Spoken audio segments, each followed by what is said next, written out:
everyone, and welcome to another video. And today we're gonna be talking about the slash attribute command.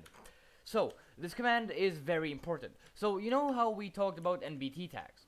So NBT tags are very important to know about if you're talking about animals. So let's say we wanted to change the amount of HP an animal has. Right, we wanted to make a pig have 30 hearts instead of the initial 5. Normally it has 5 hearts. You see, if I take another right sword, it's dead.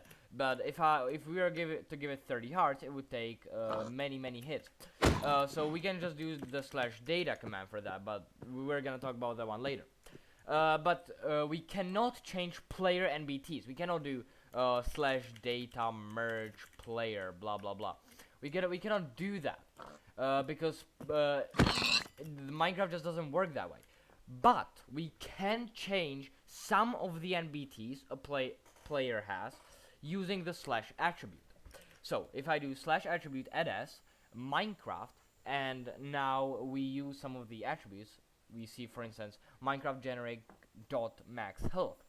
So this is gonna change the amount of health I have. It's gonna change the NBT. So if I do base set 40, and now I go to survival, you can see that I have 2 rows of hearts. That is very useful, right?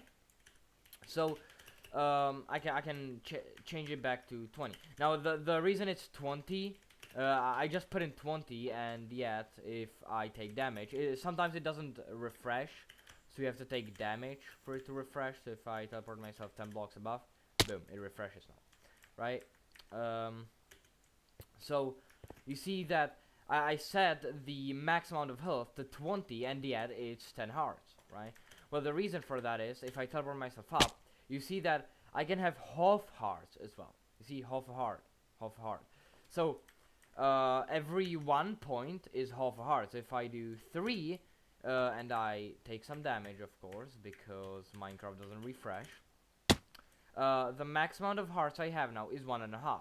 No matter what I do, if I give myself a golden apple, no matter what I do, it's not gonna go above that. It's not gonna go to 2. Of course, like, if I eat a golden apple, the 2 golden hearts are gonna appear, but that's an effect, right?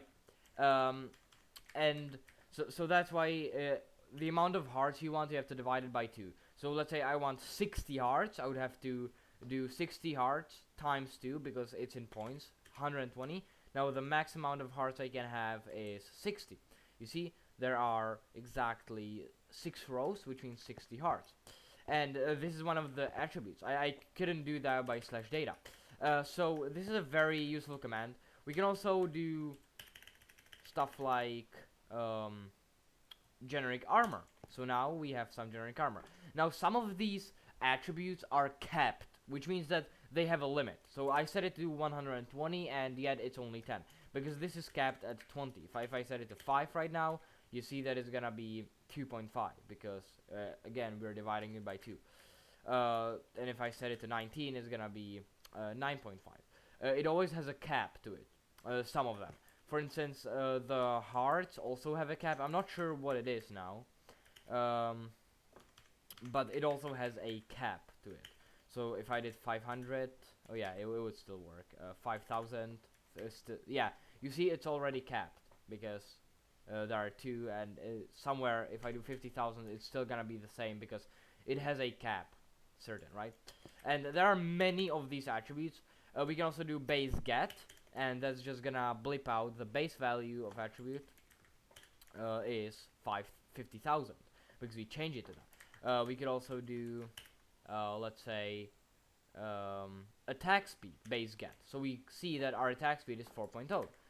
Now we can change it to 1, let's say. And now if I give myself a netherite sword, the attack speed is gonna be so slow that it's gonna load, like, you see, it's gonna load several hours before we can crit hit. So that's attack speed, for instance. If I do 5, it's gonna refresh faster. If I make it 10, it's gonna refresh super fast. And if I make it, let's say, 50, we can make 1.8 PvP. So I do summon a skeleton. All right, summon a slime. Wait. And oh well, didn't. Come on. So now I can just PvP like in 1.8. I always have the crit charge. So we can change these attributes. You can go through the list. If you have Forge installed, there will be some more attributes. But you can go through the list and try some. You can even change the some mob values, right? So let's say we wanted to make the pig have 30 hearts, as we said earlier. First of all, I'm gonna remove the ridiculous amount of HP from my screen and make it 20. And now I summon a pig. So we spawn a pig, and let's say that we want to make this pig have 30 HP. So what we can do is /attribute add E limit 1. So this attribute command, it can always only attribute one entity at a time on its own. So if I do attribute add E, it's not gonna work, right? Because it cannot attribute all entities. But if I do limit is equal to 1, it can do that.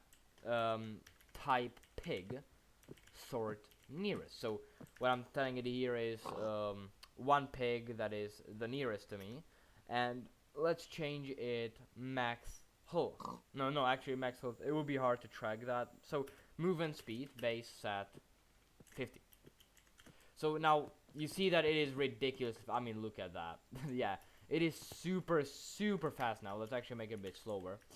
So now you see that it is fast, and if I take carrot on a stick, it is gonna follow me with some extreme speeds. Like, look at this thing. Yeah. Let's set it to 1, and if I set it to 1, it's still gonna be super fast, because look at this. but if I do 0.05, it is gonna be super slow. I mean, look at it. It's barely moving, but it is moving. So you can play around with that. Go through the list of all the attributes. Now, not all of them are good working for players. Not all of them are working for mobs. For instance, flying speed. This doesn't work for players or mobs. Logically, we can't fly. If I do this 50, boom, it's not gonna change anything. Or if I do this, right? I don't have a flying speed. But you can play around with this. It's really cool command. It's very useful. And see you next time.